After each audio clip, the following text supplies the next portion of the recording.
శివాజీ మహారాజ్ విగ్రహ ఆవిష్కరణ ఎక్కడ జరిగినా మనము కొన్ని విషయాలు యాదిరెడ్డి గారు అనేక విషయాలు మనం ముందర పెట్టిండ్రు, చరిత్ర మనం ముందర పెట్టిండ్రు. ఒకటి మనం అందరం మరాఠీలో ఇది చాలా ఫేమస్, దీన్ని హిందీలో అనువాదం చేసి మీ ముందర పెడతా ఉన్నా. शिवाजी महाराज थे कौन? काशी की कला ना होती, काशी की कला ना होती मथुरा मस्जिद बन जाती, अगर शिवाजी ना होते अपन सबकी सुनती हो जाती.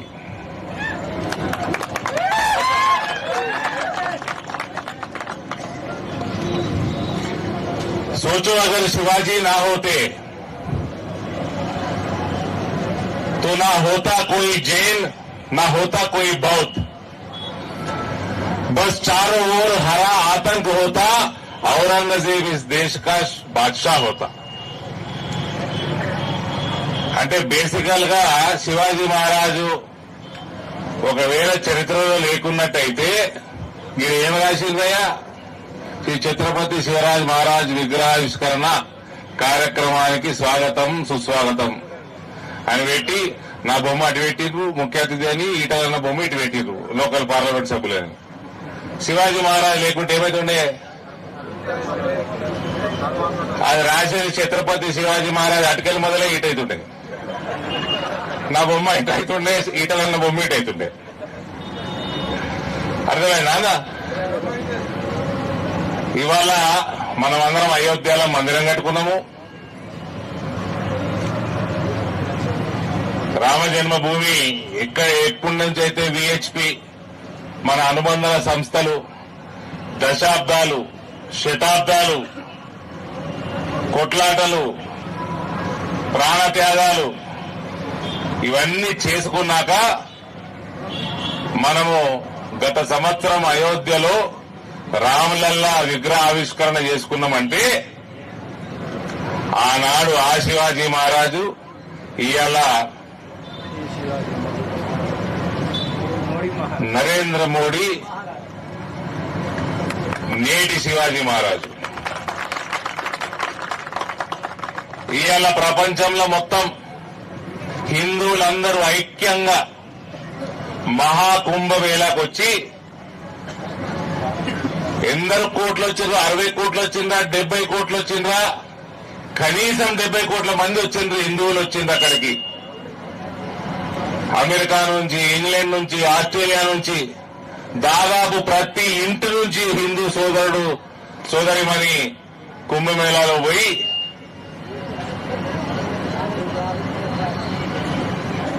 త్రివేణి సంగమంలో స్నానాలు చేసి రావడం, ఇది హిందూ ఐక్యత చాటడం జరిగింది. ఉత్తరప్రదేశ్ ముఖ్యమంత్రి గారు యోగి ఆదిత్యనాథ్ గారికి నేను మనస్ఫూర్తిగా అభినందనలు తెలియజేస్తూ పాదాభివందనాలు తెలియజేస్తాను.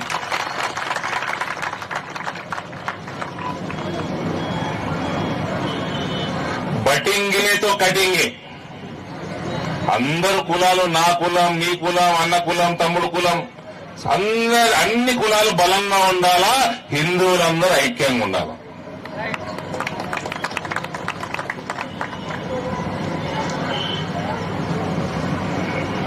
కాంగ్రెస్ వాళ్ళు, టీఆర్ఎస్ వాళ్ళు, ఇటువంటి పార్టీలు అనేక సంవత్సరాలుగా దశాబ్దాలుగా ఈ దేశాన్ని ఏలి కేవలం హిందువులకి నష్టం తప్ప నయా పైసలు లాభం చేయలేదు.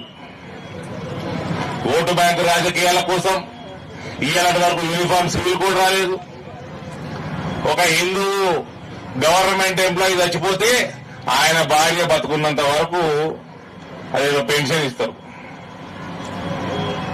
కానీ తుర్కాయన చచ్చిపోయాడు అనుకో, ఫస్ట్ పెద్ద భార్య చచ్చిపోయే వారికి ఇస్తారు, తర్వాత రెండో భార్య చచ్చిపోయే వారికి ఇస్తారు, తర్వాత మూడో భార్య చచ్చిపోయే వారికి ఇస్తారు, నాలుగో భార్య చచ్చిపోయే వారికి ఇస్తారు. ఇది కాంగ్రెస్ మన హిందువులకు ఇచ్చిన గిఫ్ట్.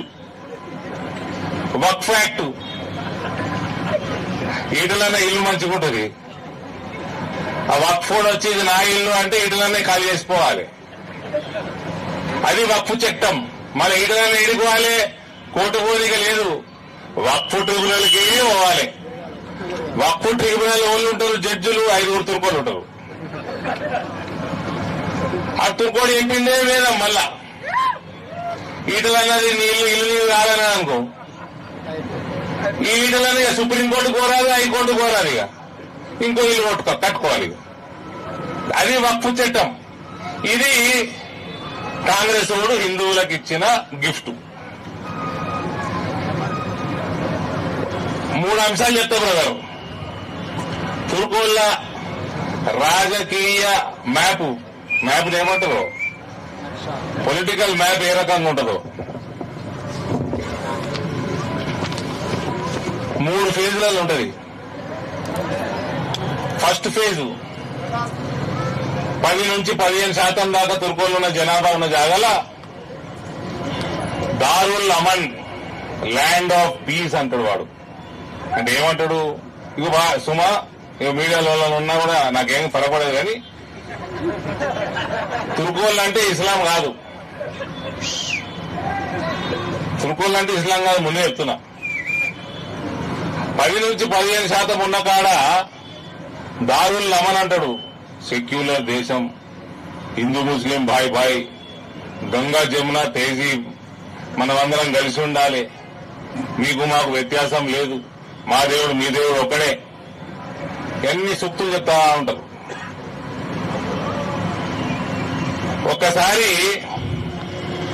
15% దాటి 15 నుంచి 25% దాకా వచ్చి రాగానే జనాభా అల్లది దారుల్ అమన్ పోయి దారుల్ హరబ్ అవుతుంది, అంటే ల్యాండ్ ఆఫ్ కాన్ఫ్లిక్ట్. ఇక ఈడ మెల్లగా ఓటు జిహాదు, లవ్ జిహాదు ఇటువంటివి మొదలవుతా ఉంటాయి. మెల్లమెల్లగా ఏమంటారు మన కమ్యూనల్ రైట్స్. ఇక ఈడ మనం విగ్రహం పెట్టుకున్నాము, పచ్చ జెండా పెడతారు, వీళ్ళు ఆకుపచ్చ జెండా పెడతారు. జెండా వేయటంగానే కాంగ్రెస్ వాడు ఈ కేసీఆర్ పార్టీ వాడు వచ్చి ఏం చేస్తారు, దానికి తడకలు కడతారు. తడకలు కట్టి హిందువులు ఏమంటలేరు, రియాక్షన్ వస్తలేదు అనుకో, గోడలు కడతారు. గోడలు కట్టి 4 వద్దులు కాగానే నమాజులు మొదలెత్తాయి. ఇది 15% నుంచి 25% జనాభా. ఇక 25% జనాభా దాటింది అనుకోండి, ఇక దారుల్ ఇస్లాం, ఇక 3వ ఫేజ్ వస్తుంది, లాస్ట్ ఫేజ్. ఇక ఈ ఫేజ్ లా భయపెట్టించి కన్వర్షన్ చేసుడు, మర్డర్లు మానభంగాలు చేసి కన్వర్షన్లు చేసుడు. ఇస్లాం ని స్వీకరిస్తావా నరకానికి పోతావా, ఇస్లాము స్వీకరించకపోతే నువ్వు కాఫీర్వి, కాఫీర్ని చంపేయాలని మా ఇస్లాం చెప్తున్నది. కొందరు ఇస్లాం అలా దాంట్లో మన ఏమంటారు, వాళ్ళ బుక్ ఏందన్నా ఖురాన్, ఆ ఖురాన్ ఉన్నదంటారు, కొందరు లేదంటారు. నేనైతే చదవలే, నాకు ఉర్దూ రాదు, అది వేరే భాషలో ఉన్నదో తెలియదు. ఇక అంటే బేసికల్ గా నో వే బట్ ఇస్లాం తప్ప వేరే మార్గం లేదు అన్న కాడికి వస్తుంది. అదే 1947 తర్వాత కాంగ్రెస్ వాడు చేసిన అతిపెద్ద పాపం. ఆ పాపం చేసినందుకే కొట్టుకపిస్తున్నాడు అంతా. ఆ పాపం చేసినందుకే కొట్టుకపిస్తున్నాడు. ఈ తెలంగాణలో పక్క కర్ణాటకలో 2 రాష్ట్రాలు తప్ప, దానికి కూడా వస్తే ఇప్పుడు వస్తారు 2 నిమిషాలు. ఇది తప్ప ఏడ కనబడతలేరు. ఎందుకంటే ఈ దేశాన్ని భరతమాతని 3 ముక్కలు చేసిన దుర్మార్గుడు కాంగ్రెస్ పార్టీ. బైన్సా సోదరులు కొందరున్నారు. బైన్సా సోదరుల మీద దొంగ కేసులు పెట్టి పీడీ యాక్టులు పెట్టి వాళ్ళని నెలల కొద్ది జైల్లో పెట్టిన అతిపెద్ద దుర్మార్గుడు కల్వకుంట్ల చంద్రశేఖరరావు. వీళ్ళు పాప ఉట్టిగానే ఓదిల్లది, అందుకని అసలు పురాలు ఉంటున్నాయి.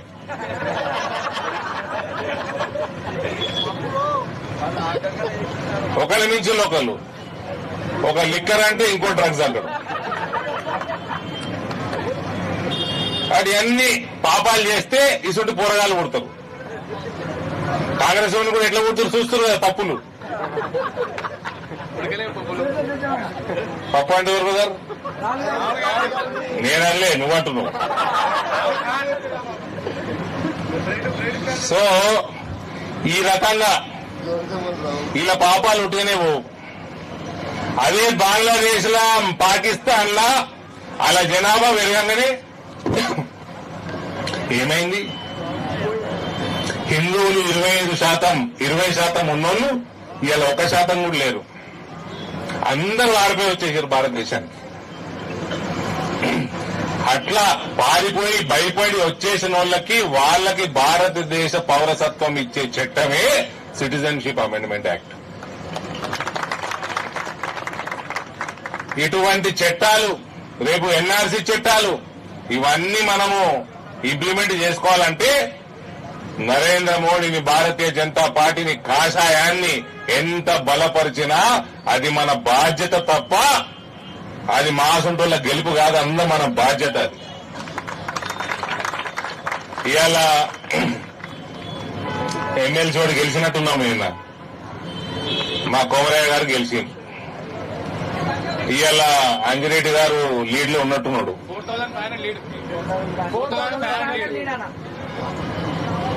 లీడ్ లో ఉన్నాడు. ఆయన కూడా మంచిగానే గెలుస్తుండొచ్చు. ఒకరోజు చిన్నగా పటాకులు కొట్టుకొని స్వీట్లు తిని తెల్లారు మర్చిపోని. ఈయన మనకెన్నడూ ప్రభుత్వం రాలే. ఈయన తెలంగాణలో మనము గుజరాత్ లో ప్రభుత్వంలో వస్తే పండగలు చేసుకుంటాం, ఉత్తరప్రదేశ్ వస్తే పండగలు చేసుకుంటాం, మొన్న హర్యానా, ఢిల్లీ, మహారాష్ట్రలో గెలిస్తే పండగలు చేసుకుంటాం. కానీ ఈసారి పండగ తెలంగాణలో ప్రభుత్వం తెచ్చుకున్నాకనే చేసుకున్నాం.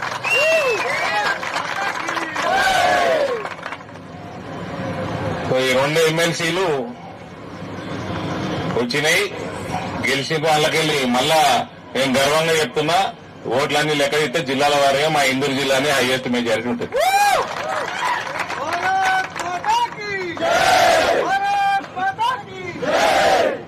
యాదిరెడ్డి గారు మాట్లాడుతూ గోమాతను రక్షించుకోవాలి, మన మందిరాలను రక్షించుకోవాలి, ఇటువంటి వ్యాఖ్యలు చేసిండ్రు. ఇవన్నీ మన బాధ్యత. ప్రాణత్యాగానికైనా సిద్ధంగా ఉండి ఇవన్నీ మనం చేసుకోవాలి. కానీ అంత దూరం పోవాల్సిన అవసరం లేదు. ఎలక్షన్లు గెలిచి ప్రభుత్వం ఏర్పాటు చేసి ఇవన్నీ ఇంప్లిమెంట్ చేసుకునే రోజులు ఇంప్లిమెంట్ చేసుకున్నాం. అన్ని రోగాలకి అది అంటారు కదా సంజీవిని అని, ఏమంటారు అది సర్వరోగ నివారిణి సంజీవిని అన్నట్టు. ఇటువంటి హిందూ వ్యతిరేక రోగాలన్నిటికీ నివారణ ఒకటే సంజీవిని ఏందని ప్రభుత్వం తెచ్చుకొని అప్పుడు మనం తలవారు పట్టకుండా అవతల వాడికి ఇట్లా తలవారు పట్టుకున్నట్టు కళ్ళకు కనబడుతుంది. ఎక్కడోడక్కడ దారులు అమ్మనికి వెళ్ళిపోతారు. అన్నదమ్ముల మనిగ్రం, గంగా జమున పేజీవు, ఇవన్నీ సూక్తులు మనకు వచ్చి చెప్తారు. వాళ్ళు అట్టనే ఉండాలి. మనము తలవారు పట్టుకోకుండా పట్టుకున్నట్టే కనబడాలి. అంటే ప్రతి రాష్ట్రంలో ఒక నరేంద్ర మోడీ రావాలి, ప్రతి రాష్ట్రంలో భారతీయ జనతా పార్టీ రావాలి. తెలంగాణ కాడికెళ్లి యావత్ దేశంలో అన్ని రాష్ట్రాలలో హిందూ రాష్ట్ర స్థాపన జరగాలి. కాబట్టి ఇవన్నీ కూడా ఇవాళ మనం మీ గ్రామంలో బ్రహ్మాండమైన శివాజీ మహారాజ్ విగ్రహావిష్కరణ జరిగింది. ఈనాడు ఈ నిమిషం నుంచి కంకణం కట్టుకొని తెలంగాణలో కూడా 119లో 100 సీట్లు గెలిచి ఇక్కడ బ్రహ్మాండమైన భారతీయ జనతా పార్టీ ప్రభుత్వం ఏర్పాటు చేసుకునేదాకా కంకణం తీసేది లేదు. అది పెద్ద పని కూడా కాదు. మా ఇంటికెళ్ళి 2 సార్లు ప్రభుత్వాలు ఏర్పాటు చేసినాం. కాబట్టి అది చాలా ఈజీ పని. సక్రమంగా పనిచేసుకుంటే అయిపోతుంది. మొత్తం హర్యానాలో, ఢిల్లీలో, పక్కకి మహారాష్ట్రలో, ఇటు ఛత్తీస్గఢ్లో, అటు పక్కకు ఒరిస్సాలో కూడా వచ్చేసాయి. 84లో 2 ఎంపీలు ఉంటే జంగారెడ్డి గారు మన హనుమకొండకెళ్లి గుజరాత్కి వెళ్ళారు పార్టీలు. 2 ఎంపీలు ఉంటే ఇవాళ ఇంకా మన ప్రభుత్వం రాకపోవడం, ప్రతి కార్యకర్త మనం ఆలోచన చేయాలా. ప్రభుత్వం ఏర్పాటయ్యే వరకు ఇక్కడ మనం కంకణం కట్టుకోవాలా. ప్రతి హిందువు బాధ్యతగా బయటికెళ్లి ఓటేయాలా. నాకు చాలా సంతోషమైన విషయం ఏంటంటే ఈ ఇద్దరు ఎమ్మెల్సీలు గెలుచుడు కాదు, ఎమ్మెల్సీ ఎన్నికలలో 71% దాకా పోలింగ్ అయింది. యావరేజ్ గా మా జిల్లా హిందూలో 74% అయింది. హిందూ బంధువు ప్రతి ఒక్కరు బయటికి వెళ్లాలా, ఓటేయాలా, కమలానికి గుద్దాలా, సెక్రటరియట్ మీద కమలం పువ్వు కబ్జా మనం పెట్టాలా. అప్పటిదాకా శివాజీ మహారాజ్ చూస్తా ఉన్నాడు. ప్రతి గ్రామంలో శివాజీ మహారాజ్ ఉన్నాడు. ఆయన మీద మనం ఒట్టేసి కరడు కట్టిన కాషాయ కార్యకర్తగా ప్రభుత్వం వచ్చే వరకు నిద్రపోయేది లేదన్న కంకణం కట్టుకొని ఈ కార్యక్రమానికి నాకు